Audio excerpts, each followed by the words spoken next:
I'm delighted to welcome Dimitris Kousouris, who is a researcher in the Austrian Academy of Sciences. He holds a PhD from the École des Hautes Études en Sciences Sociales, or EHESS, in Paris, and has taught modern history there, and also in the universities of Crete, Constance, Princeton, Columbia, Chicago, and Vienna. Where else is he going? One wonders. He has written and co-edited articles, books, and collected volumes in modern and contemporary history.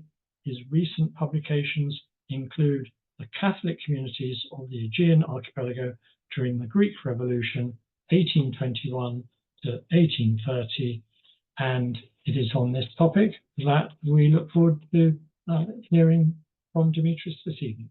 Dimitris, would you like to start sharing? And over to you.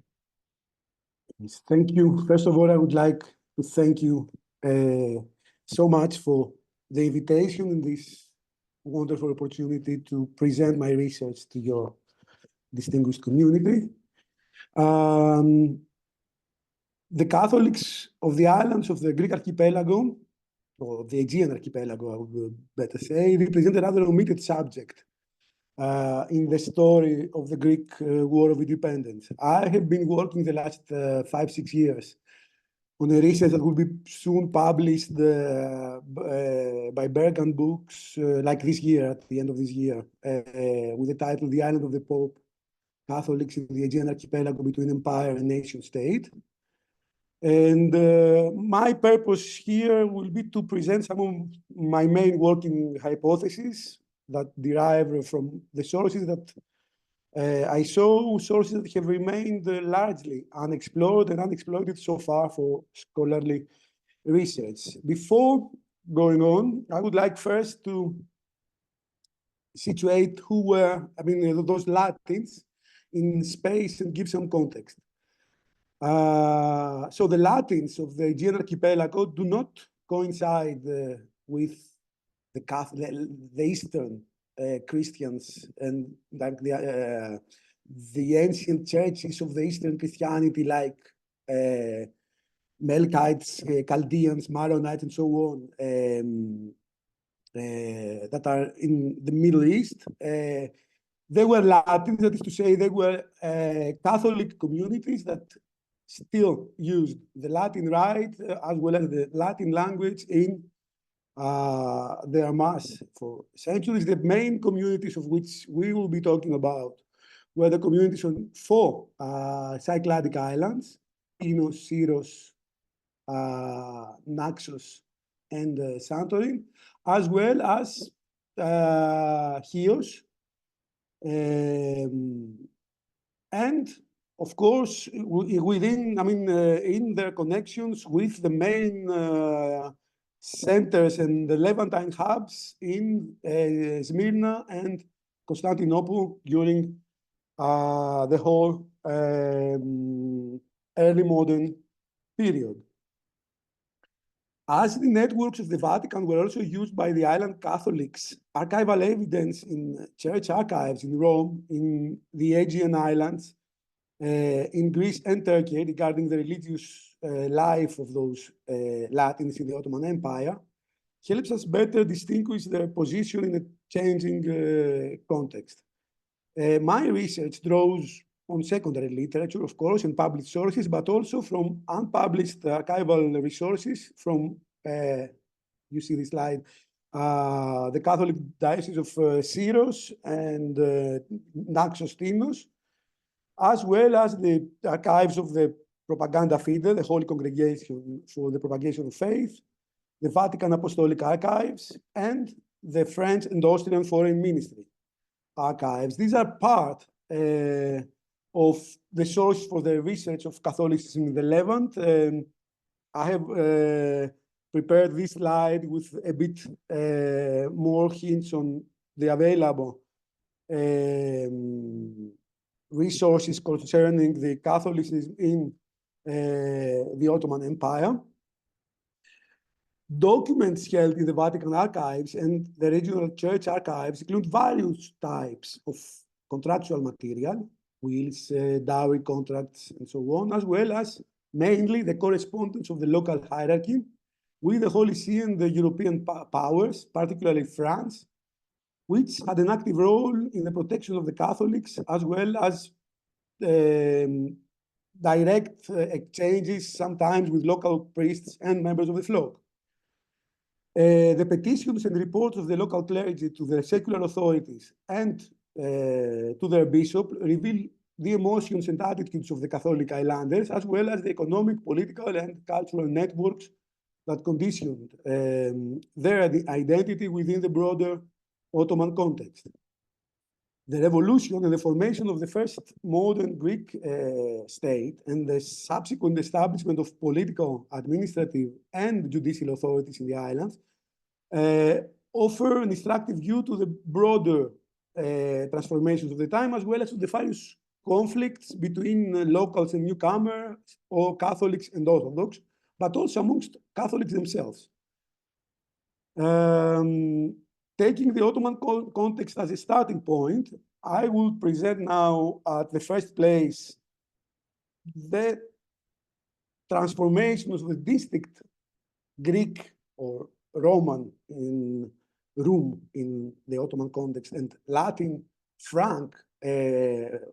Frankish communities in the early modern times.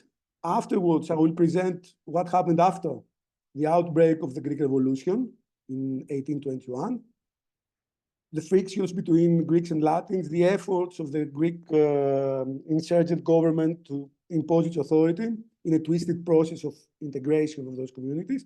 And finally, I will discuss some of the efforts of those Latin communities to mobilize their regional and international networks in order first to maintain their autonomy and later to negotiate their civil and religious status into the nascent Greek national state.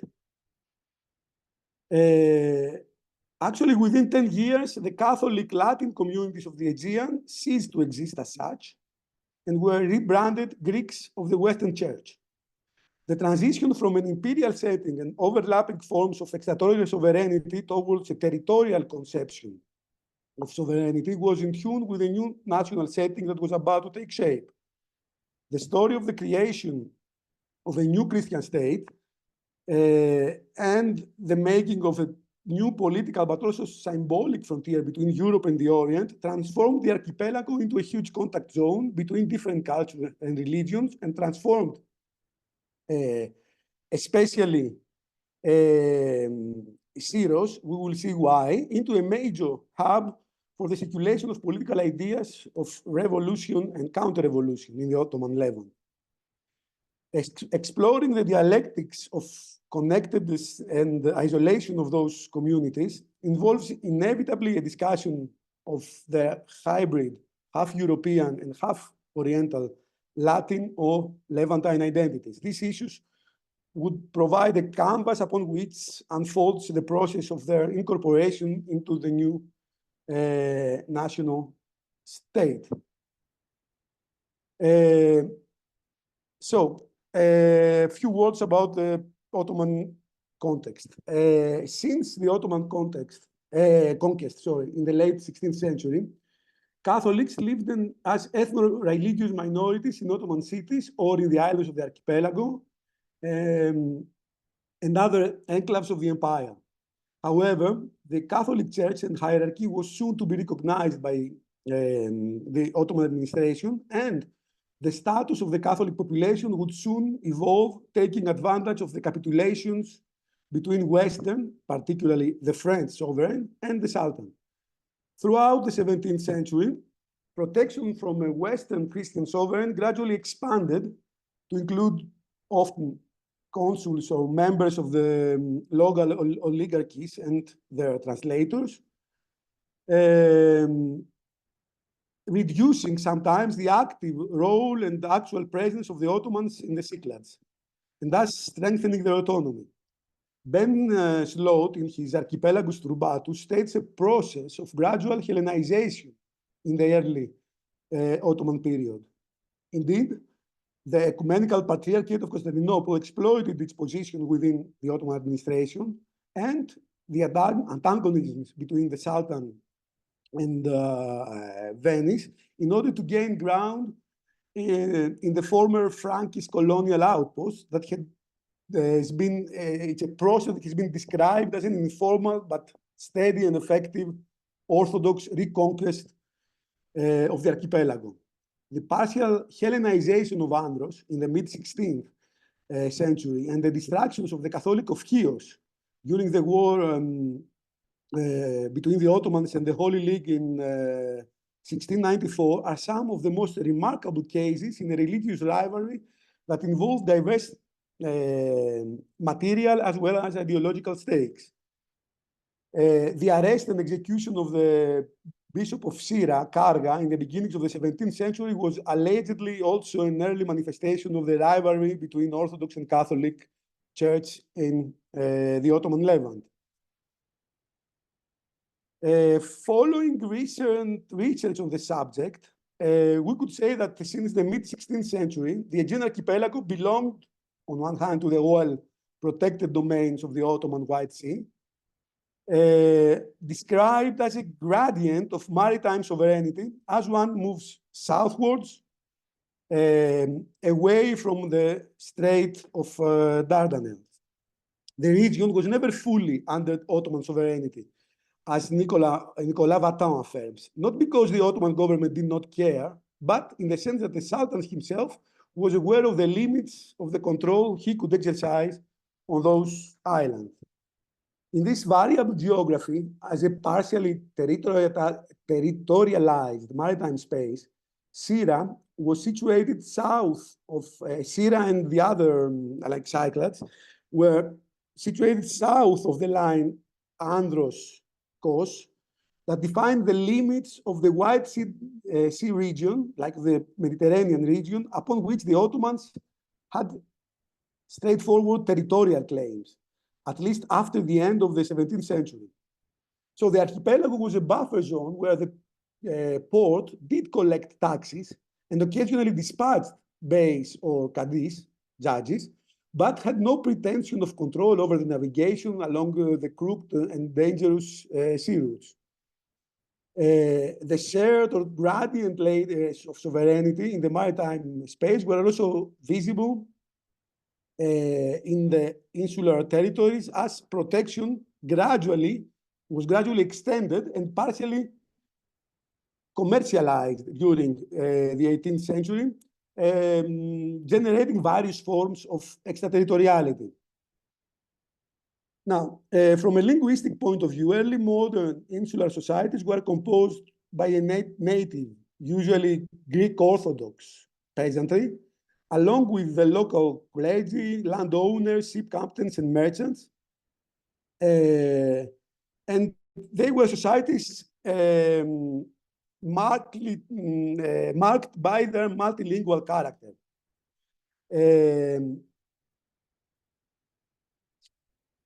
This means, and I will just give some hints here, that the limits also between Catholics and Orthodox were also quite permeable, liquid, and ambivalent.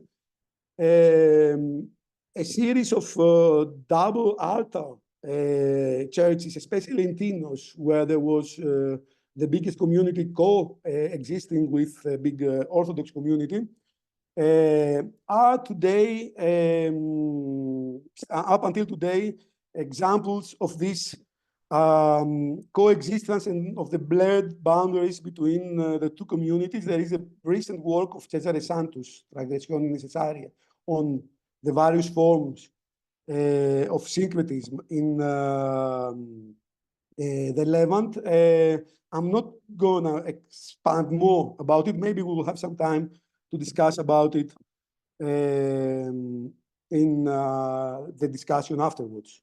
So in a context of shared conflicting or interpenetrating sovereignties, the origins of the Aegean Latins date back to the time of the Crusades and constitute an issue still open to historical research. However, the varying range of the protection offered by the French kings through the capitulations considered by the sultans in the 16th century, provided to, the protection that was provided to their own subjects, but also to Catholic zimis of the Sultan.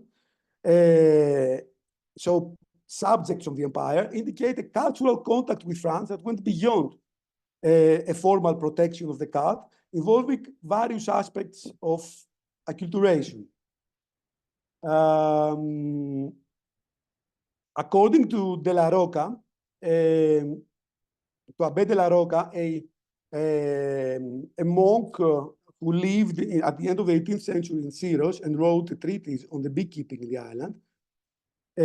As a rule, Latin peasants could understand and communicate at the time in at least 4 languages: Greek, Turkish, Italian, and French. The language used in the documents of the secular communal councils was a dialect of vernacular Greek blended with elements of Italian, French, or Turkish. And this was due to the contacts of the local elites with the Levantine communities of Istanbul, Smyrna, and Alexandria, as well as to the education provided by schools created and run by mainly French Capuchins and Jesuits, schools that were founded in the 17th and 18th century mainly. The language of instruction in this school, as well as the language used by the Catholic clergy for their internal communication, was Italian.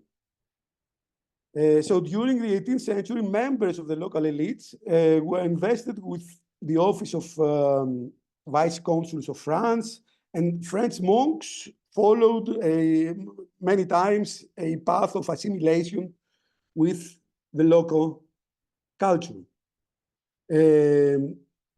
So the Pax Ottomanica, if there was one, lasted in the maritime space of the Eastern Mediterranean for about half a century after the Treaty of Passarowitz in 1718.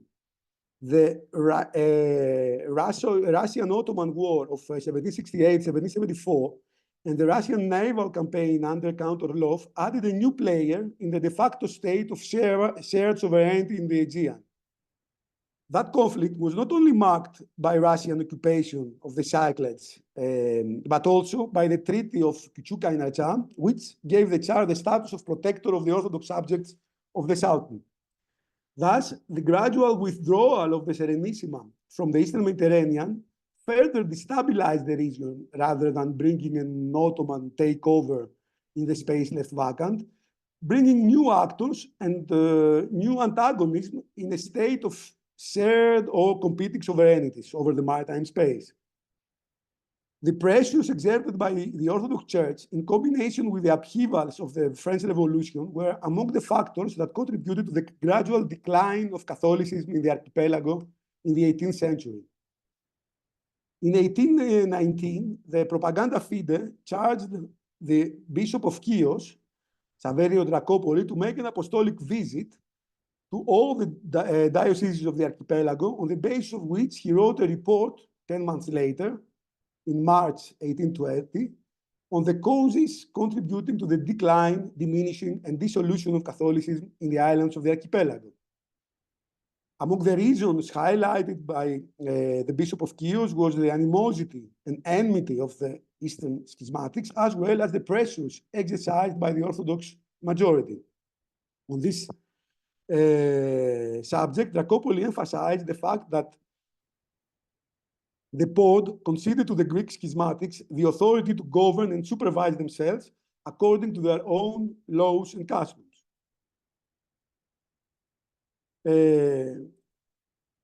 So, commenting on the 16th century Mediterranean, Brodel said that to gaze at the mountains from the plain was to look back in time.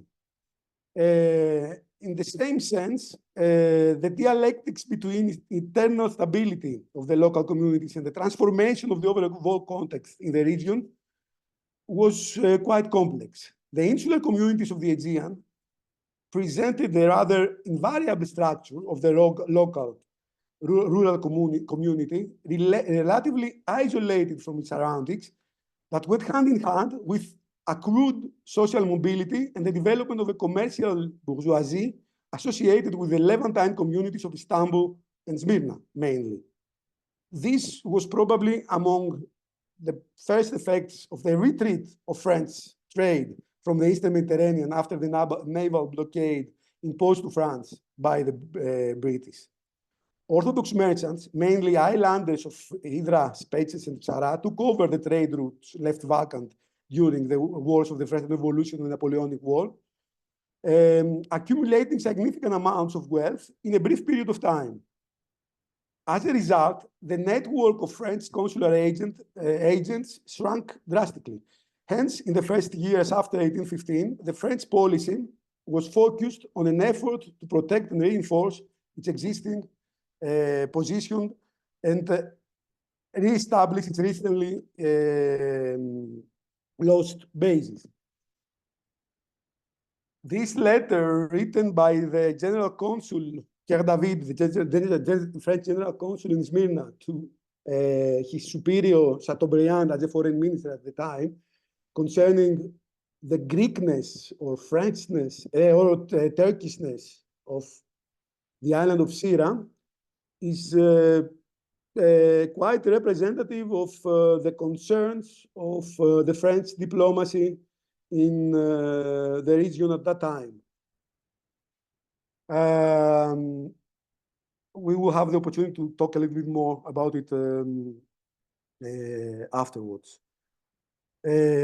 So, after the outbreak of the Greek Revolution, for the European sovereigns, this was just one insurgency in a wave of revolts that disquieted Restoration Europe, together with the anti-Bourbon liberal insurrections in Naples and Spain. Although the Greek case was a revolt of Christian subjects against a Muslim sovereign, so it presented discrepancies from the other two. The spirit of Vienna, of the Vienna Congress, still prevailed in the Congress of Laibach in 1821, and the Tsar denounced the revolt. Meanwhile, France and the United Kingdom acknowledged the Greek insurrection as an internal issue of the Ottoman Empire and declared their neutrality just as the Holy See did. The Holy See, actually, since 1815, under the guidance of Cardinal Ercole Consalvi, had held a line of neutrality towards all ongoing European conflicts at the time. The following year, in their consecutive petitions towards the European sovereigns in Verona, in the Congress of Verona, the representatives of the Greek government recognized the authority of the Pope as the head of Christianism, Capo del Cristianesimo, or the supreme pontiff, protector of the church, and so on. Unlike their petitions to the Tsar that made explicit references to the Orthodox faith, in those petitions towards the Pope, through the intermediary of Consalvi, of Cardinal Consalvi, their references to Christianity remained deliberately blurred, including implicitly or explicitly the Roman Catholics of the island as members of the Greek nation.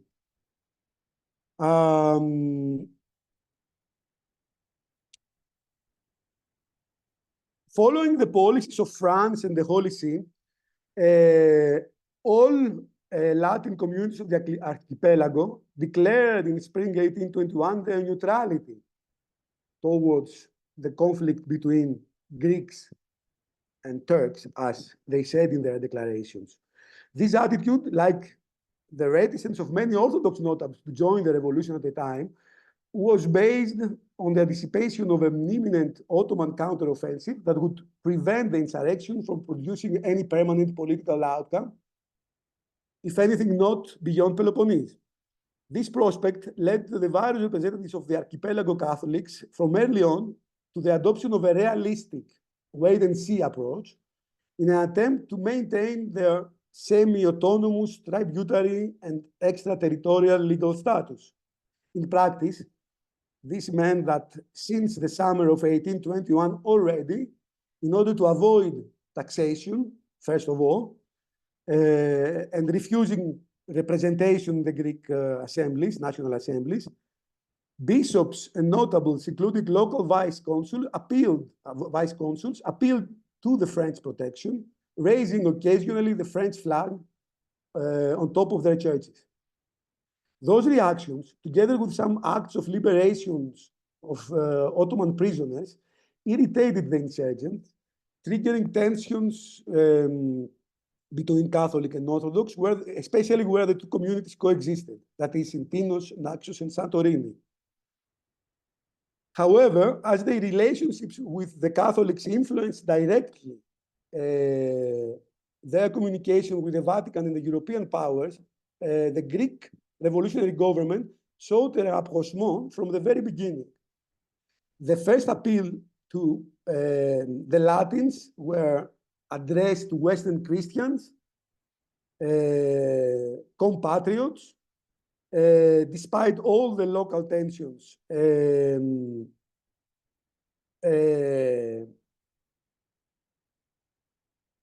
The Latins were, from the very beginning, included into the Greek nation as the first constitution in 1821, the provisional constitution of the Greek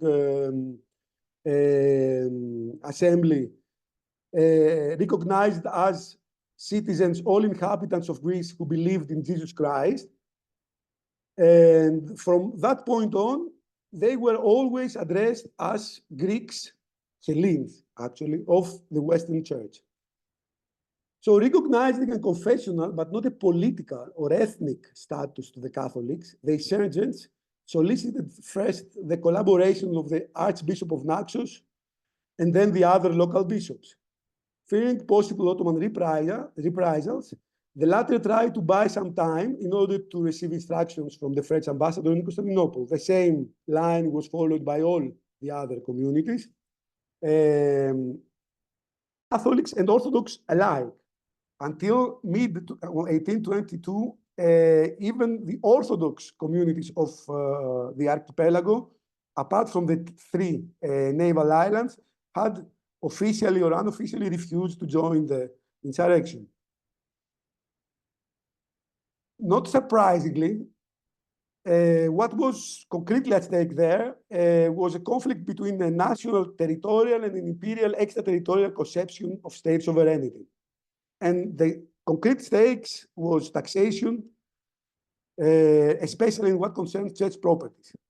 After the refusal of the Catholics to pay tax and send representatives, the first systematic attempt to control the islands came in April 1822 with the first administrative division of the Greek provinces. In that division, that was actually implemented with the appointment of prefects such to establish an elementary fiscal and administrative apparatus, the island of Syros was excluded. The island of Syros was the unique island that had a majority, a Catholic majority, more than 95% of the island inhabitants were Catholics, and the local Latin community had a complete control over the island. This reticence of the Greek revolutionary government regarding the only island under the jurisdiction of Catholics attests to their awareness of the complications entailed by its neutrality, but also of the distinct identity, the distinct ethno-religious identity of the Cypriot Latins. On Christmas Eve, 1822, that is at the end of 1822, 1 year and a half after the beginning of the revolution, a military corps under the command of a Cephalonian ship captain, Nestor Phasioulis, attempted to invade the citadel of Syros, but the attack was called off after the intervention of a French warship. Phasioulis soon reorganized his force on the nearby island of Tinos with the support of the Greek prefect there, and attempted a second invasion in February 1823. Once more, the attack was nipped in the bud after the intervention of the French Navy, after which Phasioulis was provisionally taken into custody before being again liberated. in the summer, it became clear that Fasiolis had acted in collusion with the Greek government. Shortly after his incursions, and Hydriot flotilla entered the island's port, the Syros port, forcing the payment of an extraordinary levy of 40,000 piastres. After the new administrative division is issued by the government in May, formally incorporated Syra, Fasiolis himself, who had been denounced to the French by the Greek government in the beginning, was officially appointed chief of police in Syros and Mykonos. His arrival on the island provoked the immediate reaction of the French commander de Rigny, who arrived on the spot on his frigate, arrested Fasiolis, dismantled his military unit, and addressed a strict warning to the Greek government for the appointment of a bandit as chief of police. Nevertheless, until the end of 1823, the prefect had carried out a census of the people living in the port under the Catholic citadel, and had established a police force whose jurisdiction was still called into question by the French consul and the local Latin community. However, in his communication with the Greek authorities, de Rigny was finally compelled to circumscribe the limits of French protection to equality of treatment without distinction of religious denomination before the law, and to the free exercise of religious rights. That is to say, from that point on, the Catholic community of Syros was paying a double tax to the Ottomans and to the Greek government until at least 1828.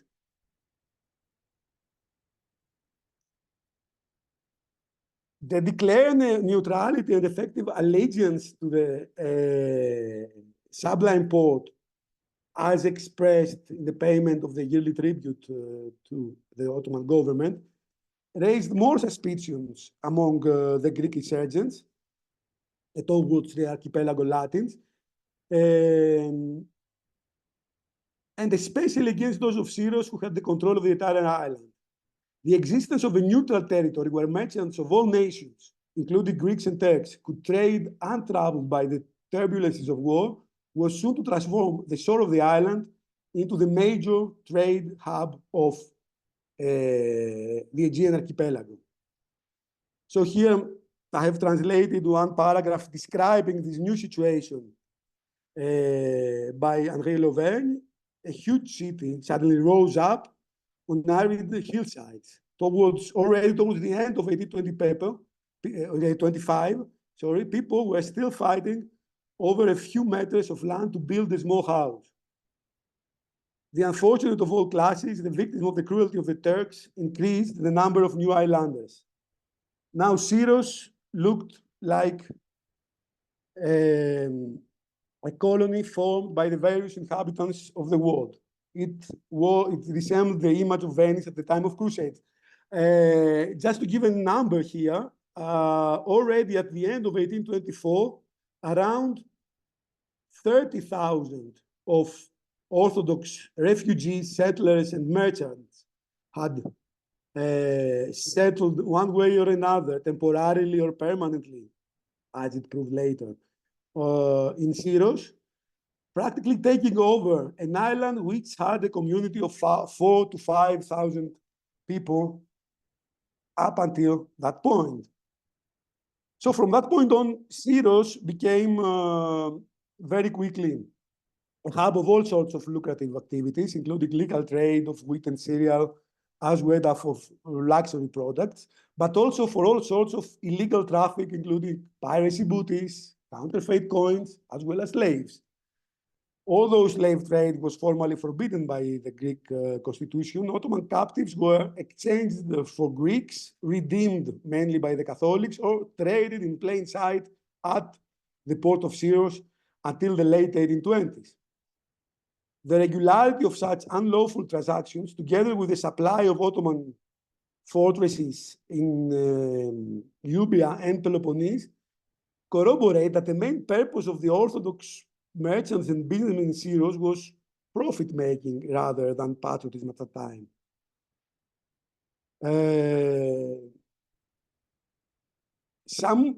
Let me speak about how this new situation intensified the conflicts between among Catholics themselves. Some of the most common misconceptions in the discussion of religious rivalries in the late Ottoman Empire are due to the false impression of stability and homogeneity within the different groups and denominations. Symptomatically, it was not unusual that individual members of one community would side with the other. For example, a local Latin peasant in Naxos, Georgios Xanthaki, became collector of the tithe, the cimatore, for the Greek government and was straightforwardly threatened with excommunication by the archbishop. The antagonism between villagers and notables, but also between rival fractions on the local elite, came to the surface. For example, in Syros in 1814, a few years before the revolution, in a revolt of the peasants against the people of the town. It is unclear whether this revolt had any direct or indirect connection with the period with the Catholic bishop, Giambattista Rusin, who, facing charges of factionalism, was recalled in spring 1821 from the Holy See to Rome, and he remained there until his death in 1829. From 1822 to 1825, the Archbishop of Smyrna, Luigi Maria Cardelli, ensured as apostolic visitor the connection between the Holy See and the island of Syros and the other Latin communities of the archipelago through a series of trips and reports on the situation there. In autumn 1825, Luigi Maria Blanchis da Cirie, a Franciscan at the service of the Apostolic Vicariate of Istanbul, until then became titular Bishop of Kanatha and Apostolic Administrator of the Syros Bishopric. In the larger context, the designation of Blanchis was an expression of a broader policy of the Holy See to fill the most critical position of the hierarchy with priests from Rome or Italy rather than with members of the local clergy, in order to have a direct insight into the social and ideological cleavages within its community. Thus, we can start discerning the story of the small insular community through the prism of the dialectics of isolation and connectivity. The Latins did not retreat within their communities, but they gradually sought to enhance their connectedness to their international patrons, France and the Vatican, as well as the Sublime Porte. For example, in Syros, the election of Giovanni Marinelli, a member of a prominent family of the Syrian diaspora in Istanbul, as governor, Epitropos, in 1824, was certainly a move towards that direction. During his period in office, Marinelli repeatedly solicited support and protection from the French diplomats and the Catholic hierarchy in Istanbul and Smyrna.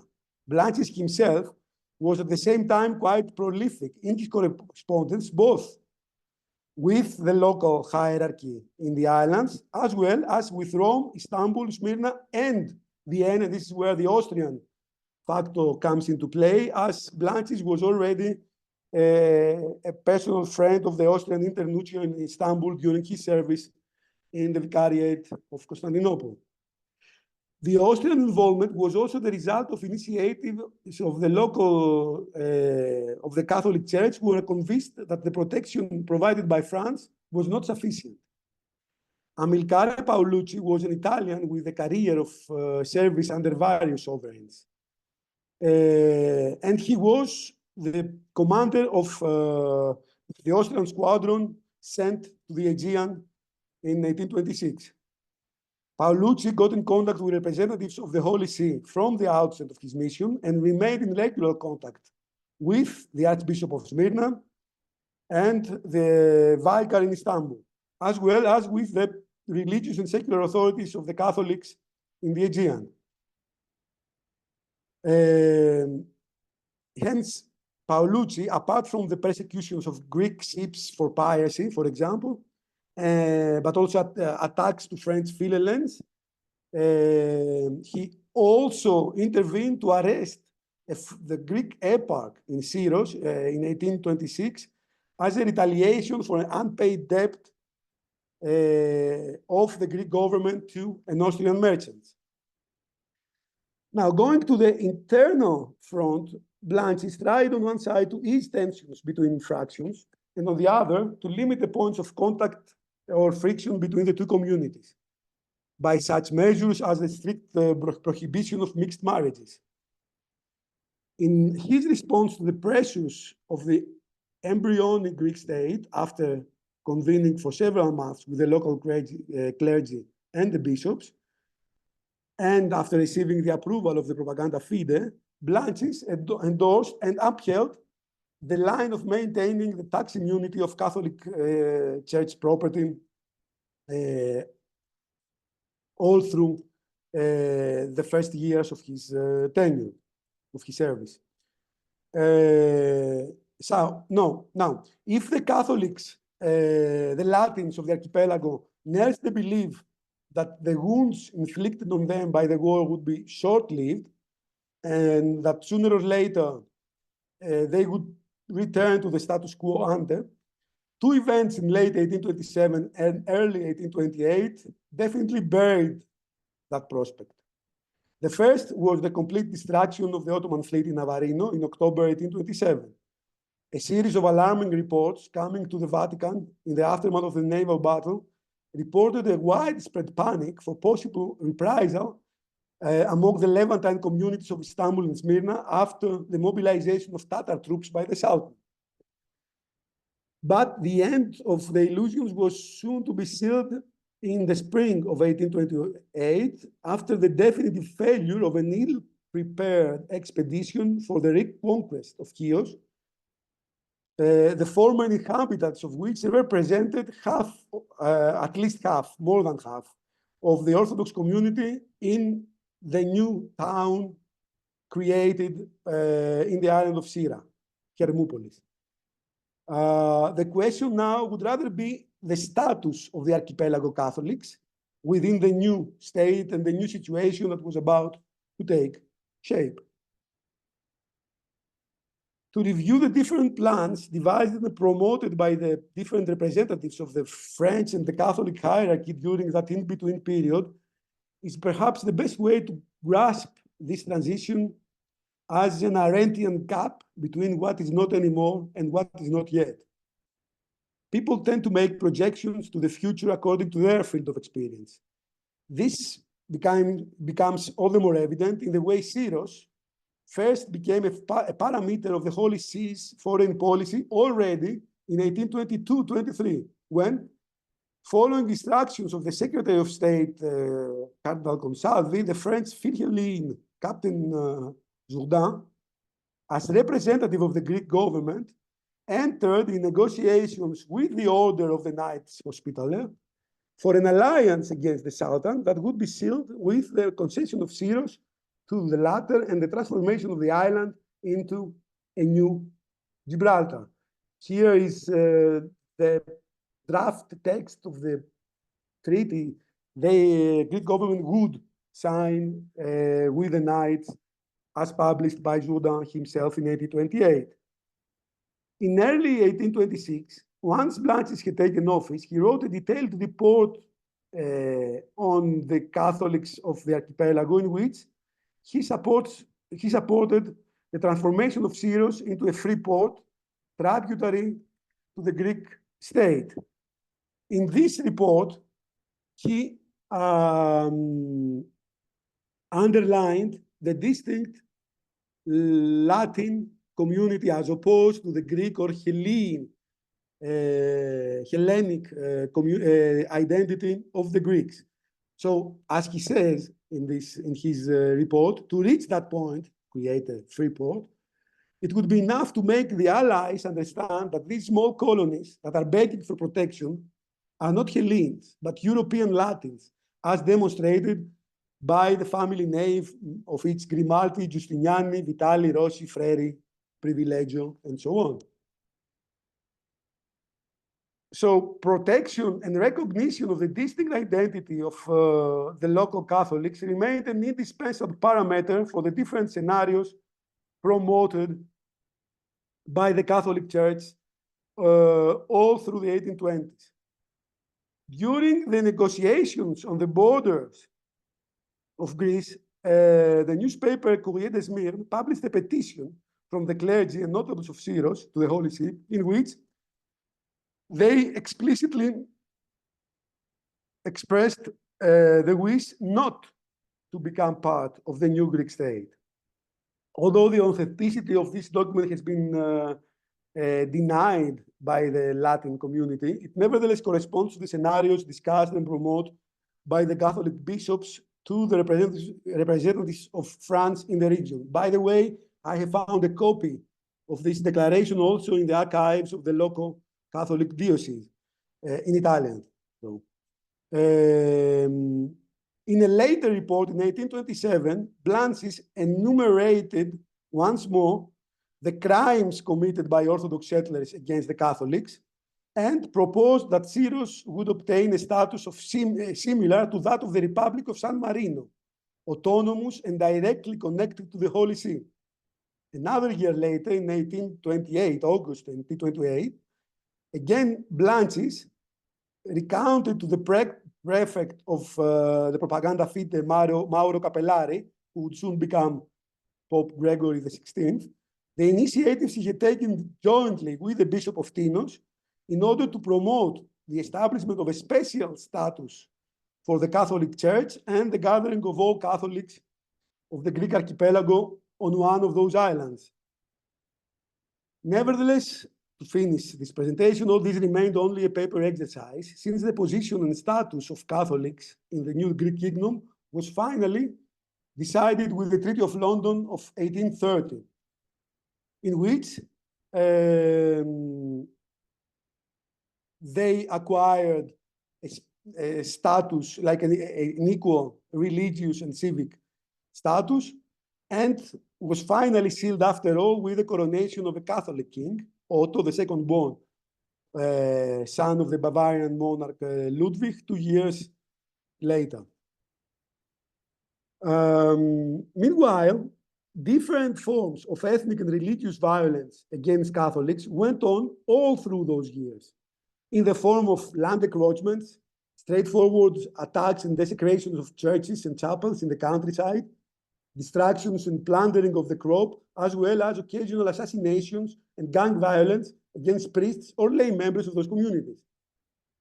Hence, while in Syros, the Orthodox were taking over the full control of the island from the Latins, in the neighboring Tinos, at the same time, a miraculous icon of Virgin Mary was found by a local woman, peasant, Orthodox, a discovery that led to the building of a new church and the start of an annual pilgrimage, which became an official state pilgrimage that lasts until today. Mark Mazaro has written about this period in Syros in an article.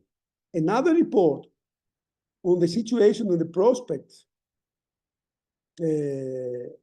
of the Catholics, written by members of the Communal Council of Syros in 1833, that is to say, a few months after the arrival of the new king and the official incorporation of the island community to the Greek state, demonstrates that the secular authorities were at the same time compelled to deal with the urgent demands of adapting to the new circumstances. Within a decade, the ethno-religious identity of the Latins had given way to that of the Greeks of the Western Church, demonstrating how a change in context and points of reference on the map led also to a conceptual and identitarian shift. Thus, the phrase Syra Nostra Patria, which often appeared in the petition of local priests against the invasion of the foreigners, forestieri, during the decade of the Greek War of Independence, corresponds to a pre-national conception of homeland.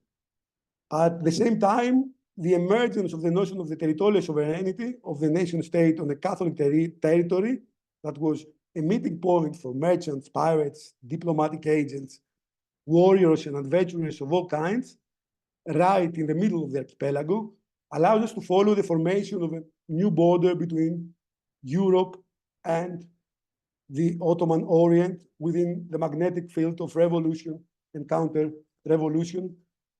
I'm going to stop here. Thank you for your attention.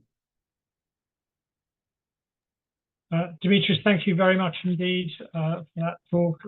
Very interesting. If you could stop sharing, we'll now move to questions and answers and comments. If you'd like to ask a question or make a comment, turn on your video and raise a hand, or use the Zoom raise hand function, or even put a question in the chat, and I'll monitor that. Perhaps I can just start off with something, Dimitris. How did the island's leaders sort of communicate and coordinate? I suppose it's a question about what was the local governance? Was it the clergy coordinating amongst themselves, or were there civil authorities that coordinated and came up with their collective position?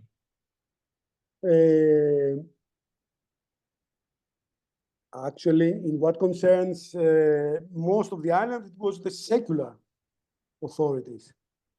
In Syros, there is, in Syros, which was a Catholic island as well, it was mainly the secular authorities, and I mean, through the intermediary, actually, at the time, of the local vice consuls of the European powers. In what concerns, however, the islands of Naxos, Tinos, and Santorini, there were distinct secular communities as well of the Latins, separately from the Orthodox ones. So actually, that's why I was talking about overlapping powers and sovereignties, in the sense that it was the local secular councils that were supposedly the governors, the local governments of those islands. At the same time, though, there were different religious denominations existed. This meant the existence of a separate community as well. In Naxos, for example, it was the community of the so-called Castro.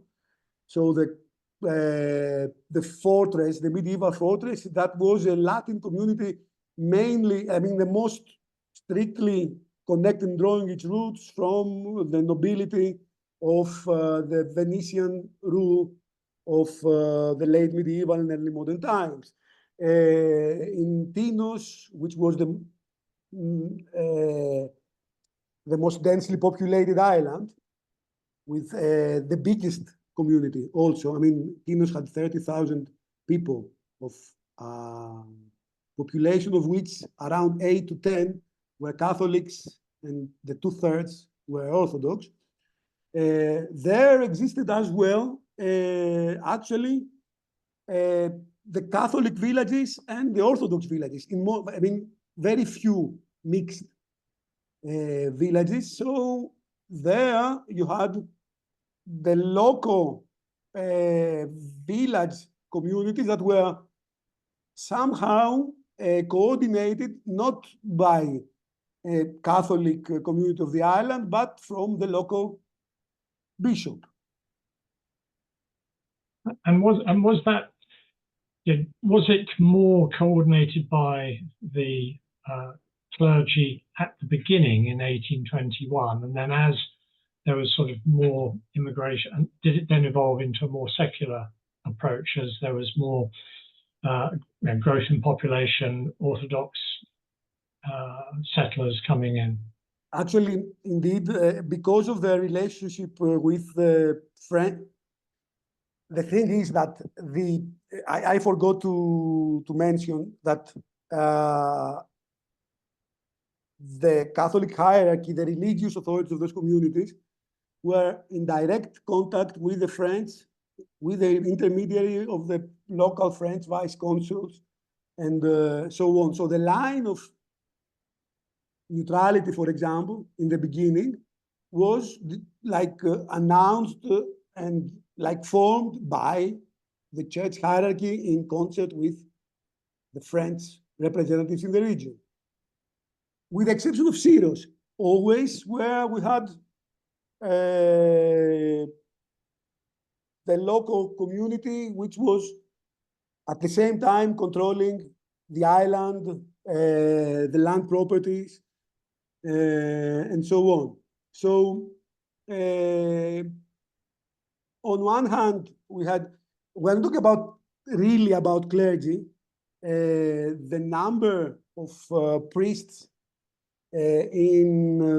first of all, we talk about a population of about 15,000 souls on the eve of the Greek Revolution. And the majority of those,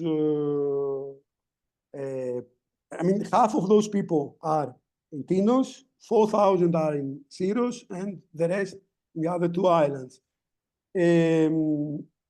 Actually, what happened what was the particularity of Syros was that Syros was the only island which had like a surplus of priests. They were also exporting priests in the region for the sake of the French missions or the French merchants and so on. That's why there were many Syriot priests in Smyrna, for example, where there was a big French colony and so on. The particularity of Syros was, and the only place in which the clergy played a specific role other than that of a victim, as was the case in Tinos, for example, where they were very often attacked, assassinated, and so on, was in Syros, because exactly,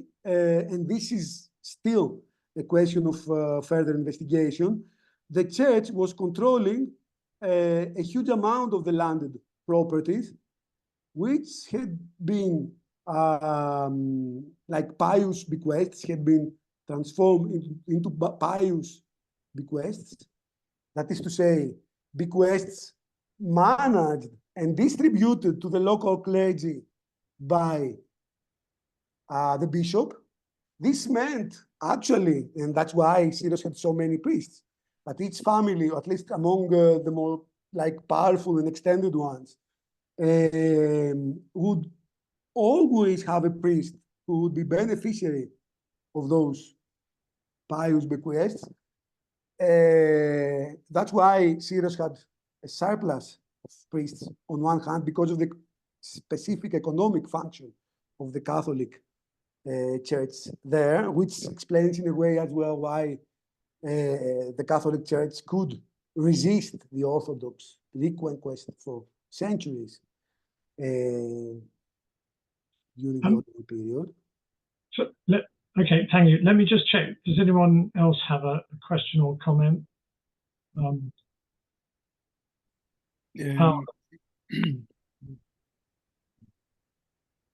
ahead. Yes, thank you. Thank you very much for this so interesting talk.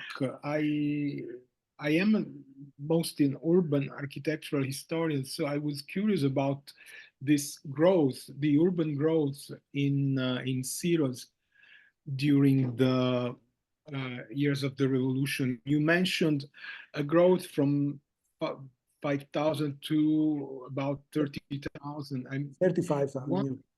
30, yeah. So 6 for the 10. I mean, 7 times. So what kind of city we have?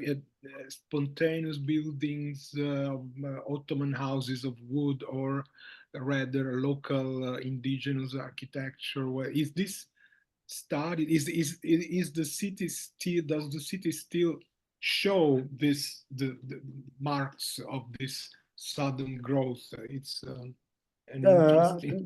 Nowadays, what you can see in Syros is, you know, the medieval hill with the old Latin town, and the new city that was spread, and the second hill, like just opposite to the Catholic hill, which became the Orthodox Hermopolis. In the very beginning, I mean, there is a synthesis of the history of Hermopolis.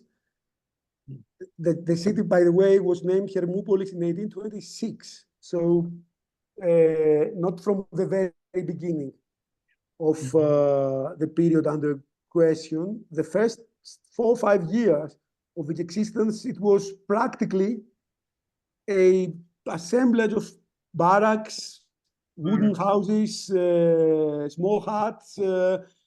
People would sleep like in the streets, in small tents. Some of them would already be hosted in houses of the Latins in the Latin town. There was the first hospital that was created in 1825, 26.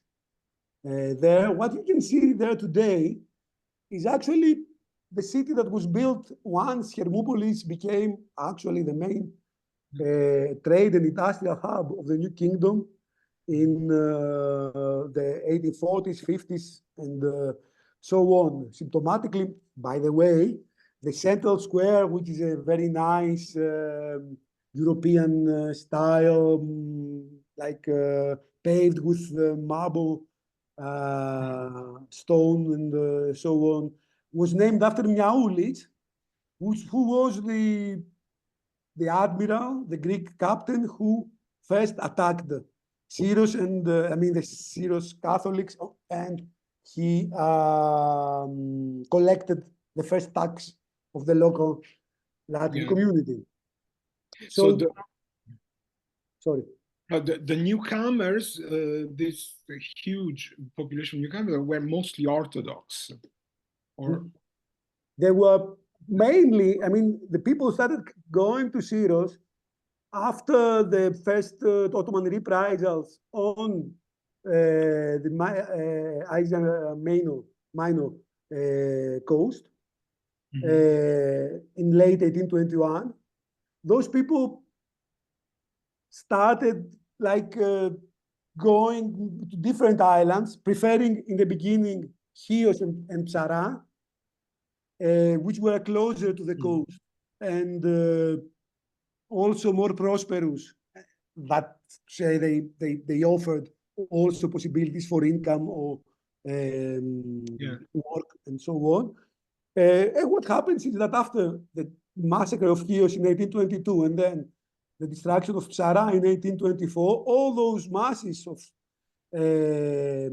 refugees that had sailed temporarily to other islands converged to Syros. In my opinion, there was also a like direction from the side of the Greek Navy and army at the time in order to take over the control of the only island that was beyond the Greek at that point. Okay, thank you. So can I ask about your tantalizing reference to double identity churches?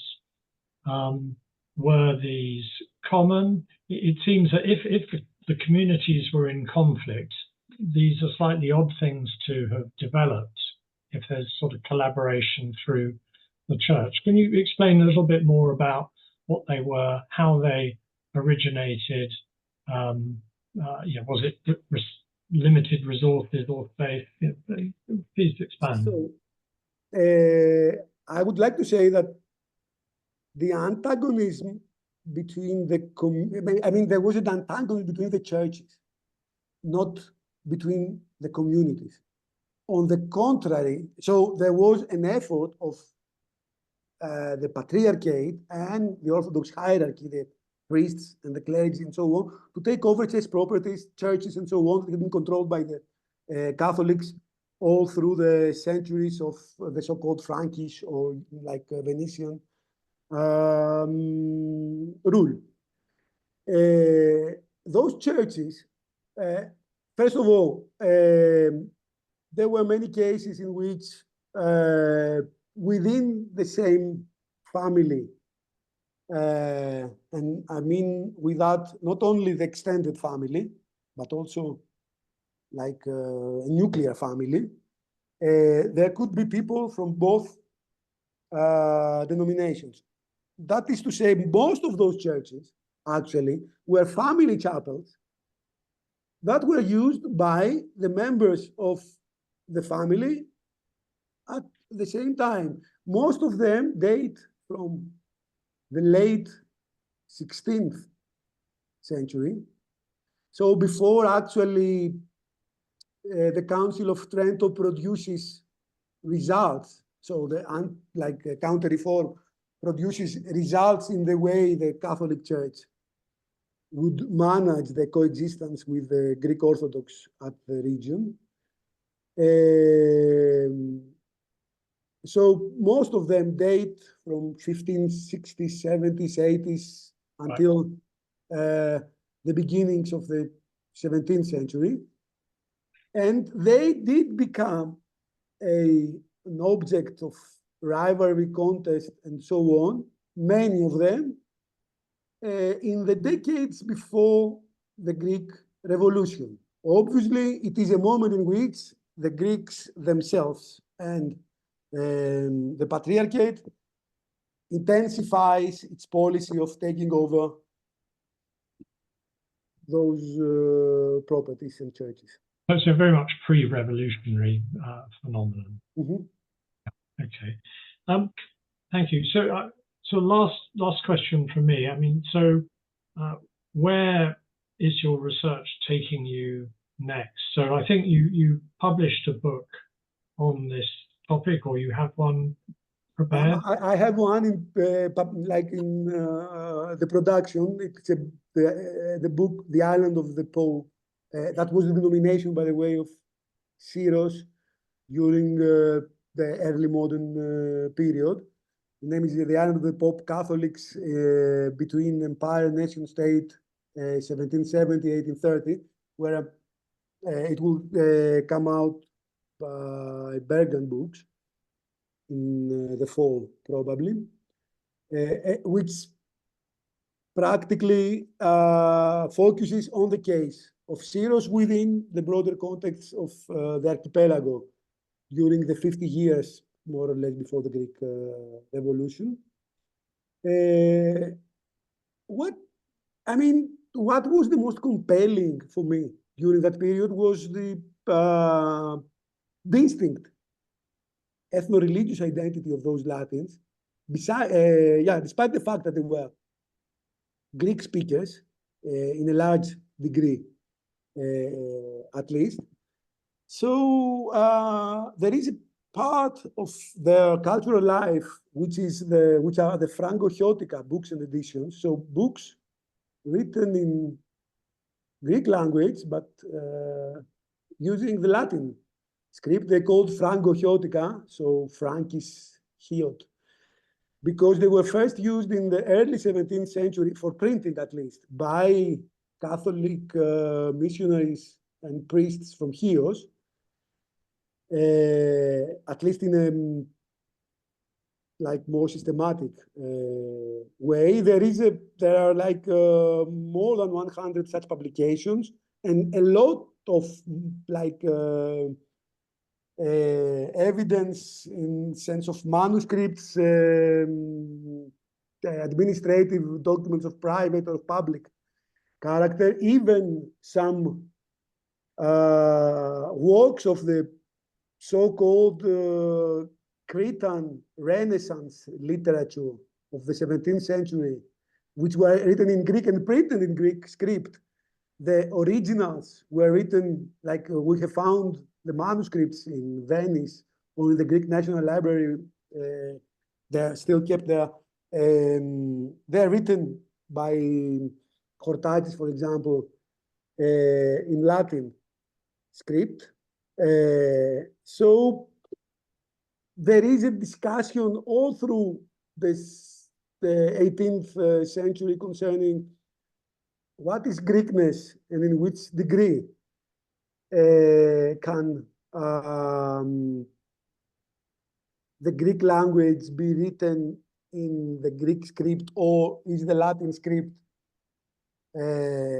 better for writing the vernacular Greek? So we have a kind of division of labor during that period. I mean, people writing the literary Greek in Greek script and the vernacular Greek in Latin script, which is a debate that would reappear, re-emerge in Greece in the 1920s. So after Mustafa Kemal adopted the Latin script for the Turkish language, there was a little tendency in Greece to do the same as a means of modernization of the Greek state, so to abandon the Greek. So that's my new project in a few words. Oh, well, that's interesting. So almost identity through linguistic evolution. So identity evolution through linguistic evolution is part of it. Very interesting. Well, we certainly look forward to learning more about that in the future, and good luck with those researches. Finally, just to say thank you so much for your talk and for the preparation you put into it. If we can help, or through our members can help with your future research, please ask. We would be delighted to support you where we can. Thank you so much. For our audience. Thank you so much as well. I would like to say also, because I was a little bit elliptical sometimes, if anyone needs more information or bibliography about this or that, I am happy to be contacted and provide whatever would be necessary. Well, thank you very much, Dimitris. Appreciate your offer to stay within the community and be part of its wider collaboration. So thank you very much. Have a good rest of your day, of your evening, and I look forward to seeing you all at the next occasion. Thanks. Thank you so much. Bye-bye. Bye.